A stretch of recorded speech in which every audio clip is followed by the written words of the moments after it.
زه چې ماشوم وم لویه دنیا وه. زه چې ماشوم وم لویه دنیا وه. باب د خلق پاکه هوا وه. اسمان په شینو د اوړي شپې وې. ستوري به ډېرو په اسمانو کې. کیسه د هر یو ستوري جدا وه. شیشه کې نه وي او مړه بلا وه. یوه بوډۍ وه او یو یې کټ و. لیلا وړه وه او مجنون غټ و. د ښاپېریو یوه کلا وه، 9 برجونه، منځ کې څا وه.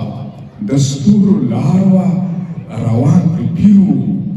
لوی ځوان یې نوم و، بل دستګیر و. د کاږل بوی و، د بام هوا وه. د مور کیسو ته به زموږ خندا وه.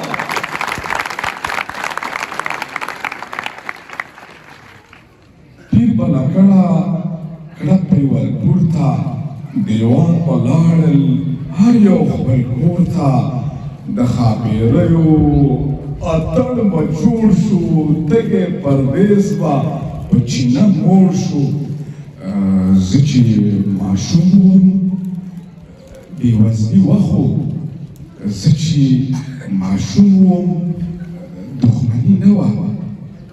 زه چې ماشوم وم دښمني نه وه. بېوزلي وه خو بخیلي نه وه.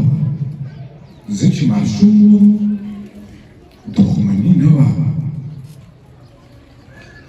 بېوزلي وه خو بخیلي نه وه.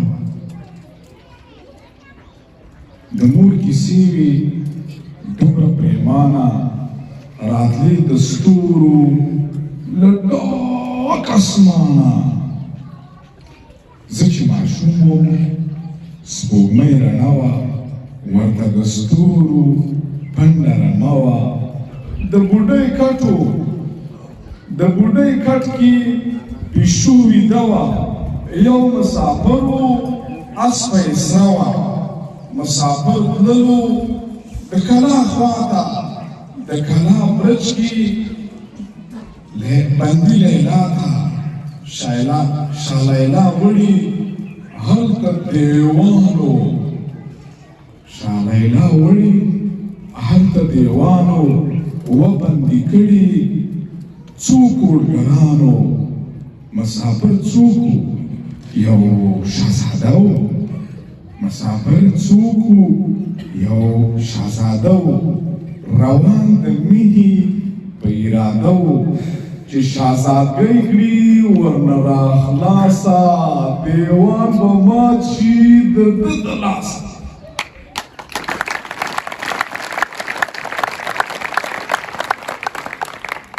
د کلا برج نه له هغه ستوري لیلا ولاړه لارې ته ګوري. اوږدې کوڅې پرې راخورې کړې. مسافر پوه شو، رسۍ یې پرې کړې.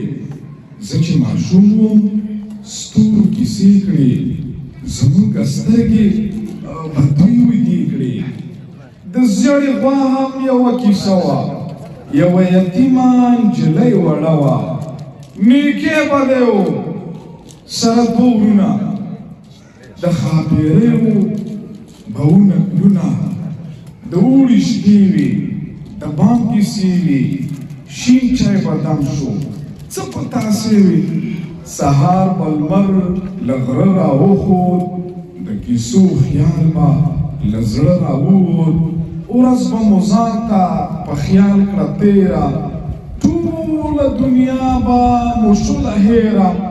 یو به نیکې شو، بل به بدی شو. یو به په سره اس سپور شهزادګۍ شو. ګاونډۍ نجلۍ به مو شهزادګۍ شوه. د زیړې غوا به سپینه لکۍ شوه. د مور کیسې مو ټولې په یاد وې. راته سیند کړي اسمې د باد وې. ګاونډۍ جلۍ مو باندې پرته ده زمونږ خیال ځوان شهزاده ده د ستورو منځ کې خوره وره ده ژوند بل څه نه ده بس افسانه ده ژوند بل څه نه ده بس افسانه ده ډېره مننه